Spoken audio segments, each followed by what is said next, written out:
इदं सुरूपं तथा वा कलत्रं यशश्चारुचित्र धनं मेरुतुल्यम् मनश्चेन लग्नं गुरोरङ्घ्रिपद्मे ततः किं ततः किं ततः किं ततः किम् शरीरं त्वं सम्भोः सतिवीरवक्षोर्वयुधं तवात्मानं मन्ये भगवतिनवात्मानमनघम् अयमुभयसाधारणतया सम्बन्धो वां समरस परानन्दपरयोः 34வது ஸ்லோகம். பகவத்பாதர் லோகத்தில் இருக்கிற சமஸ்த பிராணிகளையும் உதாரணம் பண்ணணும் என்பதற்காக பிரஸ்தானத்திரயங்களுக்கு பாஷ்யம் பண்ணினார். உபனிஷத்துகள், சூத்திர பாஷ்யம், சூத்திரங்கள், பகவத்கீதை இவருக்கு வியாக்கியானம் பண்ணினார். பிறகு ஜனங்களுக்கு வேதாந்தத்துல ஒரு பிரவேசம் வரணும், அதற்கு சித்த சுத்தி வரணும். சித்த சுத்தி வேணுமையானால் மனசுல பக்தி வளரணும். அதற்கு மேல வாழ்க்கையில் இருக்கக்கூடியதான இன்னல்கள் குறையும். வாழ்க்கையில அன்னைக்கு இன்னல்கள் தான் இவன் இங்கிருந்து வேதாந்தத்தை வகிக்கிறது. இவன் எல்லாம் கொஞ்சம் குறையணுமையானால் அவனுடைய மனசுல இருக்கக்கூடியதான பாவங்கள் குறையணும். அதோடு இல்லாமல் அவனுக்கு அசங்கமாக இருக்கக்கூடியதான நிலை வரணும். அது வருவதற்காகத்தான் மிக உயர்ந்ததான ஒரு ஆத்ம தத்துவத்தை பக்தி வழியாக சொல்லணும் என்கிற அபிப்பிராயத்துல இந்த அப்பாவுடைய ஒரு திடீர்மான ஒரு சரித்திரத்தை, பக்தி பரவசமாக இருக்கக்கூடியதான ஒரு சுரூபத்தை நமக்கு அழகா எடுத்து காட்டினார். அதுதான் சௌந்தரிய அழகி. அப்பாவுடைய சௌந்தரியங்கள், அந்த சௌந்தரியத்தினுடைய அலைகள். இது அழகுன்னு நம்ம சொல்லவே இது என்னதுன்னு யாருக்கும் தெரியல. சௌந்தரியம்னா அழகுன்னு நம்ம நினைக்கிறோம். இந்த அழகுன்னு என்னது? அழகா இருக்கான வெளுப்பா இருந்தா அழகுன்னு சில பேர் சொல்றான், குண்டா இருந்தா அழகுங்கிறான், ஒல்லியா இருந்தா அழகுங்கிறான். யாருக்கும் தெரியல. அவங்களுடைய பார்க்கிற பார்வையில அழகு இருக்குதுன்னு சொல்றான். ஆனா அம்பாளுடைய சுரூபம் சொல்லும் பொழுது மகா லாவண்ய சேவதி. உலகத்துல யாராவது எதாவது அழகுன்னு நினைக்கிறோம் எல்லாமே இங்கேதான் இருக்கு. இதுல சில பகுதிகள் இருக்குன்றதா சில பேர் அழகுன்னு சொல்லிக்கிறேன். ஆகையால் அந்த அழகுக்கு இன்னது என்று சொல்ல முடியாது. பார்க்கிறவன் கண்ணதையும் பார்க்கிறவன் மனதிலையும் அழகு இருந்த போதிலும் யாரு எதை பார்த்தாலும் அம்பாளை பார்த்தாலும் அது அழகுங்கிற எல்லோரும் கருதப்படக்கூடியதான ஒரு சொரூபம் அங்கே இருக்கு. ஆகையால் தான் மகாலாவண்ய சேவதி. அங்கம் அங்கமாக பார்த்தாலே அம்பாளுடைய அழகு வேற யாருக்கும் இருக்காது. அப்படி இருக்கு. அதான் அநாதலித விராஜிதா அப்படின்னு அம்பாளுடைய மகாகட்ட மாதிரி மகாகட்ட உலகத்துல வேற யாருக்கும் இல்லை. 14 பௌரங்கள் இல்லை. இது உபலட்சணம். அதே போல ஒவ்வொரு அவயவமும் அப்படி விசேஷமாக இருக்கு அப்படின்னு சர்வ லட்சண லட்சண்யோ லட்சுமியா அப்படின்னு சொல்றாங்க. எல்லா லட்சணமும் பொருள் இருக்கக்கூடியதான இடம். அப்படிப்பட்டதான ஒரு ஆனந்தமான ஒரு சுரூபத்தை நாம் கருதுவோமையானால், நினைப்போமையானால் நம்ம வாழ்க்கையும் ஆனந்தமாக இருக்கும். யத்பாவம் தத்பவதி. எதை தாங்கள் நினைக்கிறீரோ அது மாதிரியே ஆகும். ஆகையால் நம்ம எப்படின்னு மிக உயர்ந்ததான, மிக அழகான, ஆனந்தமான ஒரு சுரூபத்தை நம்ம அப்பொழுது இவன் வாழ்க்கையில் இருக்கக்கூடியதான துன்பங்கள் அகன்று அந்த ஆனந்த சுரூபம் இவனுக்கு தோணாது. அது பக்தி வழியாக கொடுக்கணும். இந்த பஜனம் பக்தி இருக்க பார்த்தா இது 4 விதமா இருக்கு. ஆர்த்தோ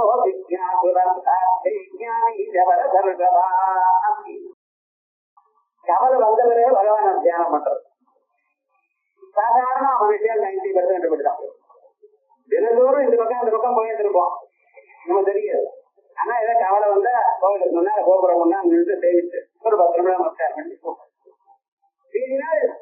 மார்க்கெட்டுக்கு போயிட்டே இருக்கோம், சரி பார்த்தாரு அவ்வளவு. அதாவது போறதை தவிர பகவான தியானம் பண்றது கிடையாது.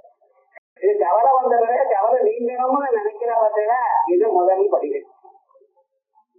அந்த பகவான் சொல்லிட்டு இருக்காங்க யாரு என்னது என்று அறிந்து கொள்ளணும்னு ஒரு அவாவோட தெரிஞ்சுக்கிற பார்த்தீங்கன்னா அது புரிந்து கொள்வதற்காக முயற்சி பண்றானே வாழ்க்கை ஜிக்ஞாசு. எல்லாத்த விட வாழ்க்கையில எல்லா விதமான நன்மைகளும் நான் அடையணும் எனக்குரியதான ஆசையோட அதுக்கு ஒரு சாதனமாக பகவான தியானம் பண்ணி பகவான் ஒத்துழைக்கிறாங்கத்தான் நடக்கும் என்று நினைச்சு அதற்காக முயற்சி பண்றோம் பார்த்தீங்கன்னா இதுக்கு அர்த்தாப்தி இருக்கு. கரெக்டுல எனக்கு விவரம் ஒண்ணும் வேண்டாம் பகவஸ்வரூபமே வேணும் அப்படிங்கிற முக்கியமாக மட்டும் நினைக்கிறான் பார்த்தீங்கன்னா அவன் தான் கடைசியில ஞானி. அந்த ஞானமும் பக்தியும் ஒண்ணுதான்.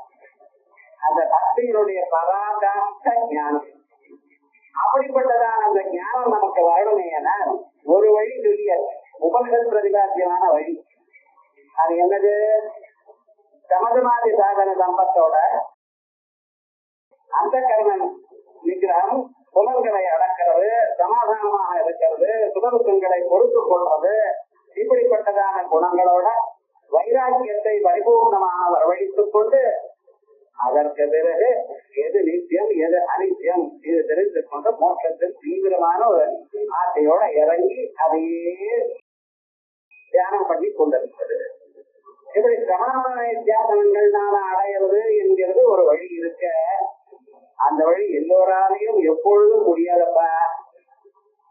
ஆகையால் அவளுக்கும் ஒரு நல்ல இதுக்கு வரத்துக்கு ஒரு வழி காட்டணும் எனக்கூடியதான எண்ணத்துல இந்த ஒரு சொரூபத்தை இந்த வாழ்க்கையில் இருக்கிற இன்னங்களும் போகணும். இதுவும் நடக்குது. துறந்துட்டு எல்லாத்தையும் துறந்து ஆத்ம தத்துவத்தை அறியது மிக சிறந்ததான வழியாக இருந்த போதிலும் அதை அந்த அளவுக்கு பரிபக்குவம் இல்லாதவா இல்லறத்திலேயே இருந்து அந்த தத்துவத்தை எப்படி புரிந்து கொள்றது? நம்ம வசிஷ்டர் வாமதேவர் இவர்கள்னா இல்லறத்துல இருந்து தான் ஆக்கியப்ப ஞானத்தை இழந்தவர்கள் யாக்கி வைக்கிறார். ஆனா அது ரொம்ப கஷ்டமாச்சு. அதுக்கு வழி என்ன அப்படின்னு வந்து அந்த இல்லறத்துல ஒருத்தருக்கு புரிந்து கொள்ளணும். யாருக்கு? ஆத்துக்காரர் அந்த அம்மாவும் அந்த அம்மாவை ஆத்துக்காரரும் புரிந்து கொள்ளணும். புரிந்து கொள்றதுன்னா என்ன அப்படின்னு கொஞ்சம் நம்ம தெரிஞ்சுக்கணும். அவரை பத்தி எனக்கு என்ன தெரியுமே, பயோடேட்டா வாசிச்சிருக்கேனே அதுவா, அது புரிஞ்சுக்கணும். அந்த அம்மாவை பத்தி எனக்கு என்ன தெரியுமே அது லாபம். அவர் சொல்லாமலேயே அவருக்கு எது பிடிக்கும், அதே மாதிரி அந்த அம்மா சொல்லாமலேயே இவருக்கு எப்படி நடந்து கொள்ளணும் அப்படிங்கிற விவகாரம். இதுதான் சாமரஸ்யம்னு தெரிஞ்சு. அப்படி நாம் சொல்லாமலேயே நம் மனசுக்கு இஷ்டமான பொருளை அவர் நடத்தி கொண்டிருக்கார் என்று சொன்னால் அது ஒரு சந்தோஷம். இது கேட்டு வாங்குறது இல்லை, கேட்காமலேயே வாங்கி கொடுக்கிறது. அதே போலயே கேட்காமலேயே அந்த அம்மா இவருக்கு உதவுறது. இப்படி ஒருத்தர் மனசு ஒருத்தர் புரிந்து கொண்டு ஒரு செயல்படுவாரையானால் அப்பொழுது அந்த இல்லறம் மிக சிறந்ததாக இருக்கும். இதுதான் நம்ம நாட்டுல நாம் எதிர்பார்க்கக்கூடியதான ஒரு சொல். இதை சொல்லும் பொழுது மம சுதா சகர்ம ஜரீதவா அப்படிங்கிறார். ஜனகர் சீதையை ராமனுக்கு கொடுக்கும் பொழுது இயம் சீதா மம சுதா சகர்ம ஜரி, உன்னோட கர்மத்தை அனுஷ்டானம் பண்ணுவா அப்படின்னு. இது ஆச்சு கல்யாண நாள்ல. கல்யாணமாயி 12 வருஷங்கள் ஆச்சு. பட்டாபிஷேகம் பண்ணணும்னு நினைத்தார் தசரதன். சரி இல்லாம தீர்மானமாச்சு. அடுத்த நாள் காலமே பட்டாபிஷேகம் இல்லை, காட்டுக்கு போகணும்னு சொன்னார். கௌசல்யா மாதா என்ன சொல்றா, காட்டுக்கு போகணும்னு சீதாதேவியை கூப்பிட்டு, என் பையன் ராஜ்யம் இல்லைன்னு நினைக்காதேம்மா, காட்டுல இருக்கிறவரும் நினைக்காத, அவரும் தெய்வமா நினைக்கணும் அப்படின்னு சொல்ற. அப்ப சீதாதேவி சொல்ற, ஜனகேன உத்தரேதர்மா அப்படின்னு. எங்க அப்பா சொல்லி கொடுத்த சகதர்மச்சாரணியா இருக்கணும், தர்மத்தை எப்பொழுதும் பரிபாலனம் பண்ணணும் அப்படின்னு. என்னச்சு ஒரு 12 வருஷம் அவரு மறுபடியும் வாங்கிக்கு அதே சொல்ற. அதுக்கப்புறம் காட்டுல 12 வருஷம் இருந்த பிறகு அனசூய மாதா சீதாதேவி இதனுடைய பழைய சரித்திரம் சொல்லும் பொழுது அனசூய மாதா எப்படி ஆத்துக்காருக்கு அனுகூலமா நடந்துக்கணும்னு அப்பவும் சகதர்மதவா அப்படிங்கிற இது தர்ம சகச்சரியம் இருக்கு. இது ரொம்ப முக்கியம். இது தர்ம சாகரியம் ஸ்திரீகளுக்கு மட்டுமல்ல புருஷாளுக்கும். தான் எந்த தர்மம் பண்ணி கொண்டிருந்த போதிலும் அந்த தர்மத்தை ஸ்திரீகளை சேர்த்து கொள்ளணும். அதே போல ஸ்திரீகளும் புருஷாளுக்கு அனுகூலமாக இருந்து கொண்டிருக்கணும். லௌகிகமான விஷயம் எனக்கு இது பிடிக்கும் அது நீங்க பிடிக்கும் எப்படியாவது இருக்கும், அதெல்லாம் என்ன சொல்ல. ஆனா இந்த பரலௌகிகமான விஷயத்துல அவ ரெண்டு பேரும் ஒன்னா சேர்ந்து செயல்படணும். இது ரொம்ப முக்கியம். அப்படி செயல்பட்டால்தான் அந்த வாழ்க்கையில ரெண்டு பேரும் முன்னுக்கு வரலாம். அந்த கர்மத்தை ரெண்டு பேரும் பண்ணினோம் ஏன்னா ரெண்டு பேருக்கு அதிகமான லாபம் வரும். இண்டிவிஜுவலாக தனித்தனியாக பண்ணினா அவளுக்கு மட்டும்தான் லாபம். அதான் கிரகஸ்தாசிரமம் எல்லா ஆசிரமத்தை விட சிறந்தது. அப்படிப்பட்டதான கிரகஸ்தாசிரமத்துல சாமரஸ்யம் வேணும். அந்த சாமரஸ்யத்தை சொல்லக்கூடியதா ஸ்லோகம் இது.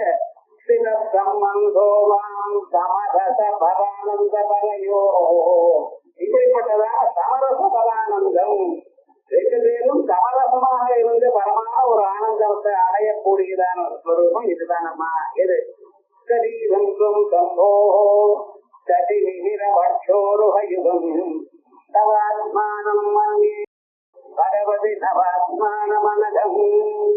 அம்மா பரமேஸ்வருடைய சரீரத்தை எடுத்துக்கொண்ட மாதிரி தெரிகிறது. ஆனந்த பைரவ ஸ்வரூபமாக இருக்கா போல இருக்கு. ஏன் சூரியன் என்ன சந்திரன் என்ன? சந்திரன் சதி விகிதம் சூரியன். இவா ரெண்டு பேரும் உங்களுடைய பட்சோரகமாக கணங்களாக காணப்படுகிறது. உன் சரீரமும் அந்த பரமேஸ்வரன் சரீரமாகவே காணப்படுறது. இப்படி நவாத்மானம் நவாத்மானம் புதிதாக அப்பொழுது ஏற்பட்டதான நவவியூக ரூபமாக இருக்கு. அதனால என்ன ஆச்சுன்னா இதனால இப்ப என்ன தெரிகிறது, எது சேஷம் எது சேஷி, எது பிரதானம் எது அங்கம் எனக்கூடியதான பாகுபாடு இல்லாமல் போய்விட்டது. கர்மம் பிரதானமா கர்மி பிரதானமா தெரியல. ஒரு நெருப்பு இருக்கு, நெருப்பு எனக்கூடியது ஒரு கர்மி, அதுல சுடும் தன்மை இருக்கு.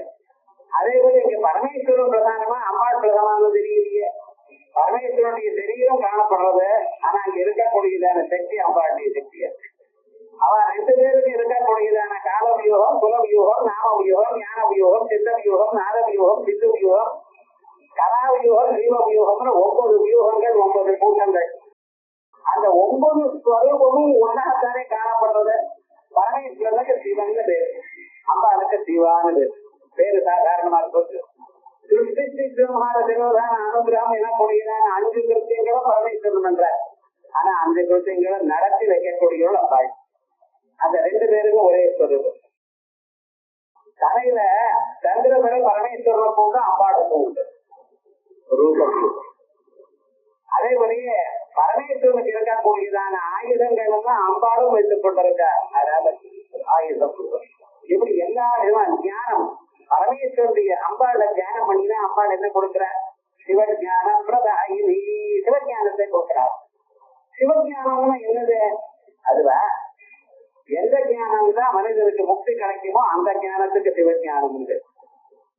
பரமேஸ்வரன் ஆராதனை ஞானம் மகேஸ்வர ஆதித்தேர் ஞானம் தான் அவரு கொடுக்கிறார். அம்பாளும் அதை தான் கொடுக்கிறார். இப்படி நவவியூக மனகம் நவாத்மான மனகம் அதத்தே தத்தே தீவி அயம் உபயதாதாரணதையா. இதுதான் உயர்ந்தது, இதுதான் குறைச்சல் எனக்கூடியதான எல்லாமே உபயதாதா. அப்படி தெரியலன்னா உபயதாதாரணதையா சம்பந்தோவாம். உங்க ரெண்டு பேருக்கும் இந்த சம்பந்தம் ஒன்றாக இருக்கு. எப்படி பரமரச பரானந்த பரையோ சாமரஸ்யம் சமரச பாவம். இவர் வசதியா அவர் வசதியா எனக்கூடியதான எண்ணம் இல்லாமல் இது பார்க்க. சாதாரணமா அவங்க ஊர்ல எப்படி மதுரை சம்பிரதாயமா சிதம்பரமானு கேட்பான். மதுரை சம்பிரதாயம்னா அந்த மாதிரிதான் ஆயிடுது. சிதம்பரம்னு சொன்னா இவர் தான் ஆயிடுது. நீங்க எந்த ஒரு மதுரையா சிதம்பரமானு கேட்பா சாதாரணமா. இல்ல ரெண்டும் இல்ல தஞ்சாவூர் சொல்றது. இது விவகாரம் என்னன்னா சமயத்துக்கு தகுந்தா போலேன்னு அர்த்தம், வேற ஒன்றும் இல்லை. சமயத்துக்கு தகுந்தா போலேன்னு எப்படி வைதிகமான காரியங்கள்ல பாரம்பரியமான காரியங்கள்ல கர்மானுஷ்டானம் பண்ணும் பொழுது அந்த புருஷன் பண்ணி கொள்ளும் பொழுது கூட ஒத்துழைக்கலாம். லௌகிகமான காரியங்கள்ல வீட்டை நடத்துறது மற்ற காரியங்கள்ல ஸ்திரீகளுக்கு தான் பிரார்த்தனை. இதுதான் சாமரஸ்யம். லௌகிகமான காரியங்கள்ல வீட்டை கவனிச்சுக்கிறது, எல்லாம் வரவு செலவு பார்க்கறது, மற்ற விவகாரங்கள் எதுக்கு எப்படி சமர்த்தி பண்றது, இவைகள்லாம் ஸ்திரீகள் தான். ஹோம் மேனேஜ்மெண்ட்ங்கிறது வீட்டுல அவ்வளவுதான். இவர் எப்படி இந்த வீடு முன்னுக்கு வரணுமே, ஆனால் பேரம் பேசி அவளுடைய குழந்தைகள் வரைக்கும் எல்லாம் சௌக்கியமா இருக்கணும்னு சொன்னா அதுக்கு என்னென்ன உபாதனங்கள் என்னென்ன கர்மாக்கள் பண்ணணுமோ அதுக்கு வேண்டி இது தேடி கொண்டு வந்து குடிச்சு அது பண்ணணும். நீங்க பண்ணக்கூடியதான ஜபமானது உங்களுக்கு மட்டும் இல்லை, உங்க குழந்தைகளுக்கும் உங்க பேரனுக்கும் உங்க பேரனுக்கு குழந்தைகள் வரைக்கும். ஆகையால் ஒரு ஜபம் பண்றது, காயத்ரி ஜபம் பண்ணிட்டு இருக்கேன், ஒரு அம்பாண்டிய ஜபம் பண்ணிட்டு இருக்கேன்னு அந்த ஜபமானது எதுக்கு எனக்கு மட்டும் இல்லை, 3 பூர்ணம் இருக்கு. அதோட மட்டும் இல்லாமல் உங்க அம்மா அப்பா, அவளுடைய அம்மா அப்பா, அவளுடைய அம்மா அப்பா, அது வரைக்கும் அவ ஏதாவது தப்பு பண்ணி ஏதாவது நரகாத லோகங்கள் போனாலும் நீங்க பண்ணக்கூடியதான ஜபங்கள்னால அவளுக்கு உத்தம லோகம் கிடைக்கும். அதான் ஆபத்தமாம் சத்திய லோகான் உபரிடம் சொல்றது. 7 லோகங்கள் இருக்கு, 7 ஜெனரேட்டர். உங்களுக்கு கீழே போக உங்களுக்கு மேல. ஆகையால் இந்த சௌந்தரலஹரி கிரந்தம்ங்கிறது சாதாரண கிரந்தம் இல்லை. ஒவ்வொரு ஸ்லோகமும் ஒரு மந்திரம் இது. இதை நம்ம அனுசரணம் பண்ணி கொண்டிருந்தோம்னா இந்த குடும்பம் முழுக்க அந்த டோட்டல் யூனிட் காப்பாற்றப்படும். அது எப்படி அந்த சாமரஸ்யம் வரணும், 2 பேருக்கும் சண்டை இல்லாமல். சண்டைன்னா எந்த லௌகியமான சண்டை இருக்காது, சண்டை இருக்கணும் குடும்பத்துல. பழைய நாள் என்ன சொல்லுவா, சட்டாட்டகம் இது சேராதுப்பா. இப்ப சட்டாட்டகம் சேரும், அனுகூல சட்டாட்டகமா இருக்கு. ஏன் அனுகூல சட்டாட்டகம்? எந்த ஒரு ப்ராப்ளம் வந்தாலும் அவர் ஒண்ணு சொன்னா இது இப்ப ரைட்டா தப்பா, ஏன் இப்படி பண்றேன் அப்படின்னு யோசனை பண்ணி சொல்றேன். ஸ்ரீராம் அசிஷ்ட பட்டத்துவம்ங்கிற காரியம் படிக்காமலேயே அவ அங்கே இங்கே என்னென்ன நடக்கிறதோ என்ற பார்த்து அறிந்து அதுக்கப்புறம் தான் ஒரு அடியை வைப்பான். நம்ம பாட்டுக்கு நடத்தி திடீர்னு பாஞ்சு விடுறது இல்லை. ஒரு காரியம் பண்ணணும்னு 10 தடவை யோஜனை பண்ணி இதுக்கு அப்புறம் ஏதாவது விளைவு வருமா யோஜனை பண்ணித்தான் பண்ணுவாங்க. அப்படி இருக்கணும். அப்படி அதுக்காக யோஜனை பண்ணிட்டே ஜென்மம் முழுக்க இருந்ததுன்னா ஒரு காரியமும் நடக்காது. அதுக்காக தான் சமரசம். அப்ப என்ன, ஒருத்தர் யோஜனை பண்ணணும், ஒருத்தர் வேகமா போகும்பொழுது அது என்ன ஏது என்று யோஜனை பண்ணி தெரிஞ்சிருக்கணும். அப்படி அந்த 2 பேரும் இருக்கிறதுக்காக தான் விசேஷமாக சாமரஸ்யம். அந்த சாமரஸ்யம் குடும்பத்துல வரணுமையானால், அந்யோன்யமாக இருக்கணுமையானால், ஒருத்தருடைய மனசை ஒருத்தர் புரிஞ்சு அந்த தர்ம காரியங்கள் ஒழுங்கா நடக்கணுமையானால் அதற்கு இந்த ஸ்லோகம் ரொம்ப முக்கியம். இத நித்யா மந்திரங்கள்ல நித்தியத்தினா நித்யான்னு சொல்லுவாரு இந்த மந்திரத்தை. அந்த மந்திரமும் இந்த ஸ்லோகத்துல தான் உத்தாரமா இருக்கு. சரீரம் சொந்தம் போஹோ சதிவிரவட்சோரோஹயுதம் தவாத்மானம் மன்யே பகவதி நவாத்மானமனகம் அதத்தே சத்தேசி. நான் தான் உயர்ந்தவள் இல்ல நான் தான் உயர்ந்தவள் அப்படின்னு நினைக்கப்படாது. அது தெரியலையுமா, இது அபயமும் இது உபய சாதாரணதையா. எல்லாமே சாதாரணம். யார் உயர்ந்தவர் யார் சார்ந்தவர், எப்படி இந்த வீடு நடக்கிறதுன்னு யாருக்கும் தெரியாது. எல்லாரும் நடக்கிறது. உங்க 2 பேருக்கும் பார்வதி பரமேஸ்வரனுக்கு இருக்கிற சம்பந்தமும் அந்த பரமாத்மாவுக்கும் சக்திக்கும் இருக்கிற சம்பந்தம் பவானி சங்கரான்னு சொல்றோம்.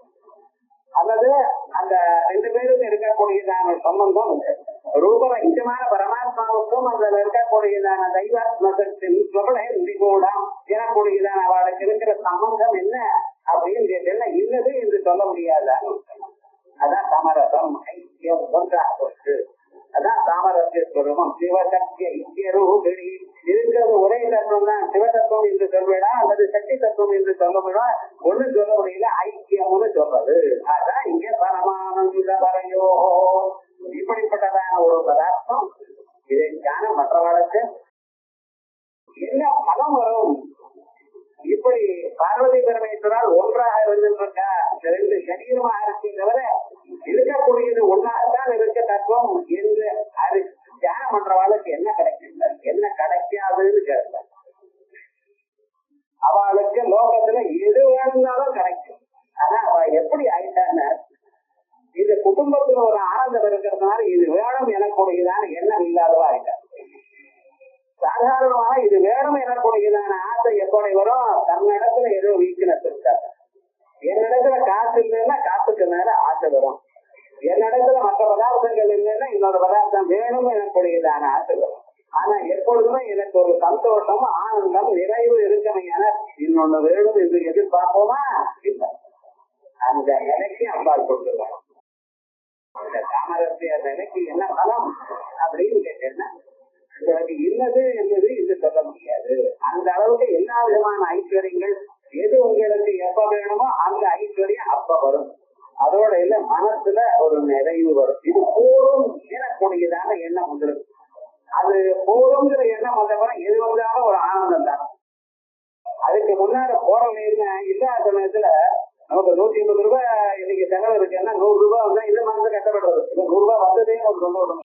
150 ரூபாய் செலவு இருக்கே சார், நான் என்ன பண்றது, 100 ரூபாய் இது கேள்விங்கிறது. அப்படி இல்லாம செலவே இல்லைன்னா ஒரு 10 ரூபாய் வந்து வந்த வரைக்கும் லாபம். செலவே இல்லைன்னு வச்சுருவோம், அன்னைக்கு எது வந்தாலும் அது ஒரு சந்தோஷம் தான். அப்படி உங்களுக்கு என்ன வேணுமோ அத்தனையும் கிடைக்குமா? அதான் வாஞ்சிதாதவி அதிக பலப்பிரதாத்ரி. முன்னாலேயே ஸ்லோகத்துல சொன்னோம், வாஞ்சா சமதிகம் அப்படின்னு சொன்னோம் பார்த்தீங்களா? அப்படிப்பட்டதான ஒரு ஸ்வரூபம் இந்த ஐக்கிய ரூபத்தினால ஏற்படுறது.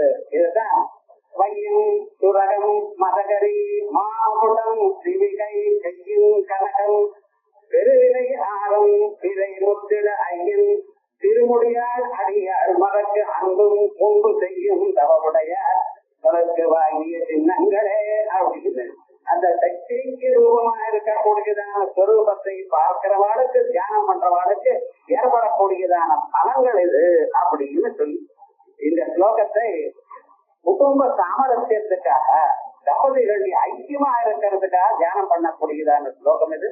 இதுக்கு சாதாரணமாக தேன நைவேத்தியம் பண்ணினா போதும் அப்படின்னு விசேஷமா இருக்குது. அதுக்கு வரும்